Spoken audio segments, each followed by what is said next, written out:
Yeah, look, it was a different Donald Trump who showed up last night. Disciplined, focused, optimistic.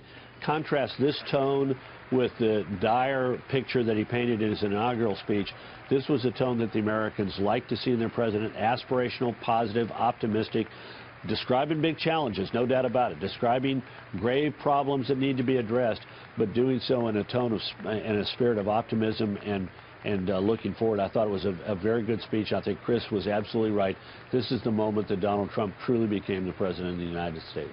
And I know that every president has a different way of bringing this together with a team, with speechwriters. Our understanding is that until the last minute they were tweaking. That's often the case.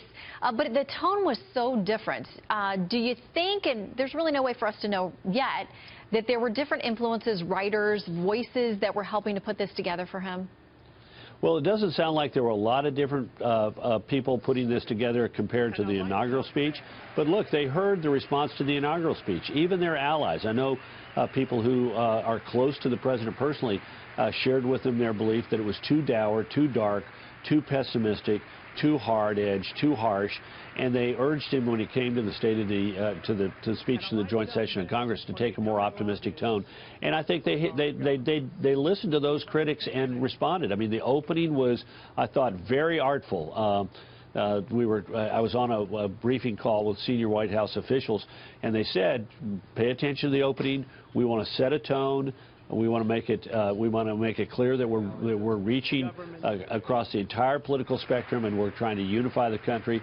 And I thought that was well done. And then the close I thought was very good, to talk about the promise and optimism of what America could come as we come close to the celebration of our 250th anniversary as a nation. Yeah, you mentioned the inaugural speech. The reaction to the two has been so markedly different. Do you think the administration, that the president, that will impact him moving forward? Because even his critics, people begrudgingly saying this morning, like, hey, it was his greatest speech, he was positive, he was upbeat, he was presidential. Do you think it will change the tone moving forward? We've only got one tweet from him this morning. It was all caps, thank you, and that's it.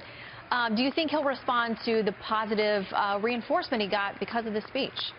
Well, we've already seen it. I think that was direct response. I happened to be watching Fox and Friends, and he tweeted shortly after some comments were made in a very positive vein about what he said and did in that speech. So, yeah, look, success begets success. A president who is sort of finds that if they hit their stride and people respond to it, we're likely to see more of that, and I hope we do. Because, look, even look, there are a group of people in America for whom he can never do any wrong.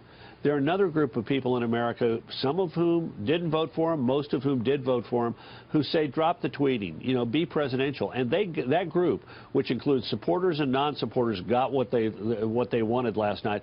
And then there are some people who are against him, but they had to begrudgingly admit that was the tone that they were looking for in the president of the United States last night. Now, how